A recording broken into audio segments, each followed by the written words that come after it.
El capítulo 15, uno de los últimos capítulos, creo que refleja con mucha claridad ese clima. Se llama justamente La Universidad contra la Tolerancia, y muestra, digamos, en ese contexto, digamos, las dos vertientes centrales que he tratado de desarrollar a lo largo de la exposición. Por un lado, la afirmación progresiva del poder real, tema central de los últimos capítulos del libro, esa relación directa con el poder real. La universidad termina justificando desde el punto de vista ideológico el absolutismo del rey, y por otro lado su asociación cada vez mayor con las tendencias más autoritarias y más reaccionarias e intolerantes a lo largo del siglo XVII. Bueno, muchas gracias.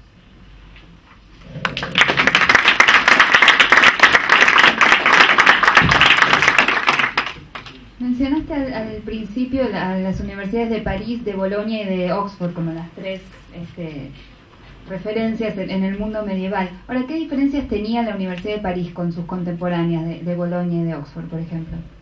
Bueno, a ver, en realidad la Universidad de París, tiene una primera diferencia que tiene que ver justamente con esta relación privilegiada con el papado, ¿no? Es decir, es la universidad, podríamos decir, vinculada a la Iglesia por excelencia, y el tono de su enseñanza tiene que ver justamente con esto. La Universidad de Bolonia es una universidad, a pesar de que las universidades en sí mismas están todas vinculadas directamente a la Iglesia, es una institución que está mucho más relacionada quizás al poder laico, poder temporal, y eso se ve entre otras cosas en las cuestiones que están vinculadas con los problemas de la enseñanza del derecho, ¿no? Es decir, el derecho romano va a terminar enseñándose en Bolonia. En París, por lo que señala acá en el texto, va a estar prohibido durante mucho tiempo, ¿no? O sea, el derecho que se enseña es básicamente derecho eclesiástico, ¿no?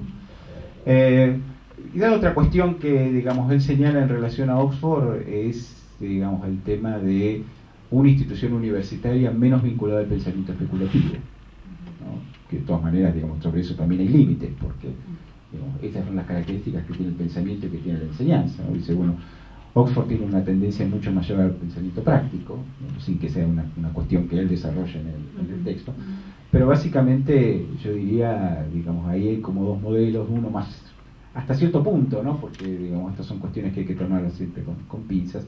Hay una tendencia un poco más secular en Bolonia y una tendencia mucho más eclesiástica en París, aunque por supuesto, digamos, a medida que va pasando el tiempo, bueno, París va a ir tomando, en función de su relación con el poder real, digamos, una impronta que está mucho más vinculada también al poder secular.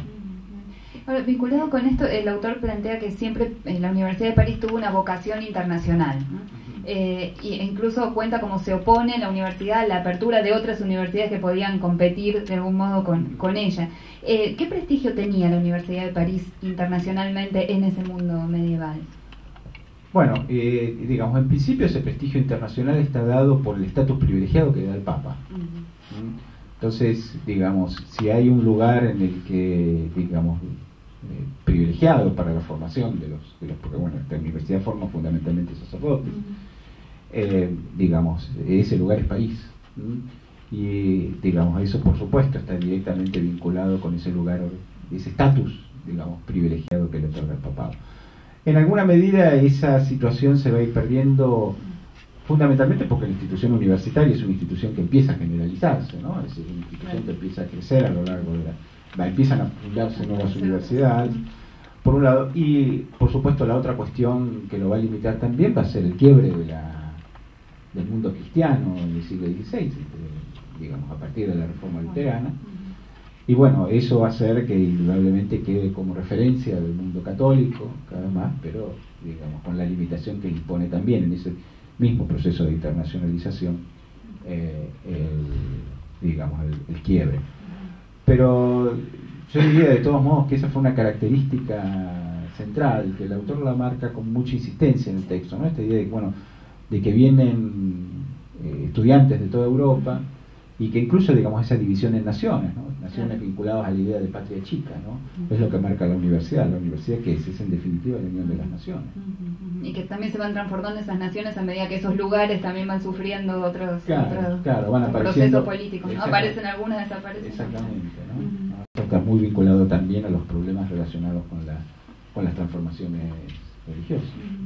Otra característica que el autor pone en la Universidad de París es que la muestra siempre permanentemente dedicada a defender sus intereses, ¿no? Sus privilegios corporativos, jurídicos que vos marcabas antes, y aprovechar todas las coyunturas en su beneficio, ¿no? Incluso con un tono crítico por parte del autor muchas veces. ¿Te parece que esta característica influyó en esta estructura de larga duración que vos marcabas? ¿Sirvió como para conservar esa estructura? No. Sí, digamos, cuando uno piensa cómo se construye la universidad, qué es la universidad en sus orígenes, es una organización dedicada, digamos, a la larga a defender una serie de privilegios corporativos, ¿no? Esos privilegios corporativos en realidad, por supuesto también en esta estructura particular que tiene la Universidad de París, están vinculadas con lo que Tullier llama el acceso a los beneficios eclesiásticos, ¿no? Los beneficios eclesiásticos, recibiéndose en Bolonia, en París, por lo que señala Tullier acá en el texto, va a estar prohibido durante mucho tiempo, ¿no? O sea, el derecho que se enseña es básicamente derecho eclesiástico, ¿no?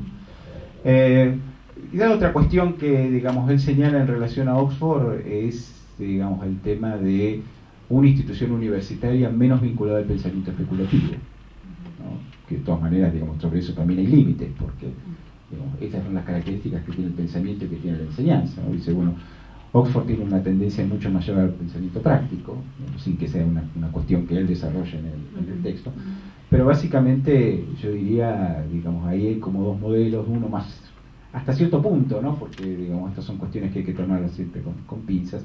Hay una tendencia un poco más secular en Bolonia y una tendencia mucho más eclesiástica en París, aunque por supuesto, digamos, a medida que va pasando el tiempo, bueno, París va a ir tomando, en función de su relación con el poder real, digamos, una impronta que está mucho más vinculada también al poder secular.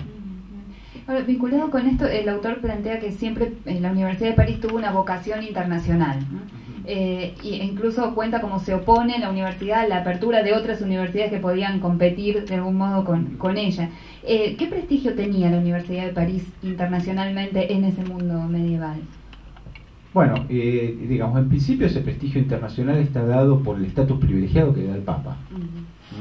Entonces, digamos, si hay un lugar en el que, digamos, privilegiado para la formación de los porque bueno, esta universidad forma fundamentalmente sacerdotes, digamos, ese lugar es París, y digamos, eso por supuesto está directamente vinculado con ese lugar, ese estatus, digamos, privilegiado que le otorga el papado. En alguna medida esa situación se va a ir perdiendo fundamentalmente porque la institución universitaria es una institución que empieza a generalizarse, ¿no? Es una institución que empieza a crecer a lo largo de empiezan a fundarse nuevas universidades, por un lado, y por supuesto la otra cuestión que lo va a limitar también va a ser el quiebre del mundo cristiano en el siglo XVI, digamos, a partir de la Reforma Luterana, y bueno, eso va a hacer que indudablemente quede como referencia del mundo católico cada vez más, pero digamos con la limitación que impone también en ese mismo proceso de internacionalización el quiebre. Pero yo diría de todos modos que esa fue una característica central, que el autor la marca con mucha insistencia en el texto, ¿no? Esta idea de, bueno, de que vienen estudiantes de toda Europa y que incluso, digamos, esa división en naciones, ¿no? Naciones vinculadas a la idea de patria chica, ¿no? Es lo que marca la universidad que es en definitiva la unión de las naciones. Y que también se van transformando esas naciones a medida que esos lugares también van sufriendo otros van procesos políticos, ¿no? Aparecen algunas, desaparecen. Exactamente, ¿no? Esto está muy vinculado también a los problemas relacionados con las transformaciones religiosas.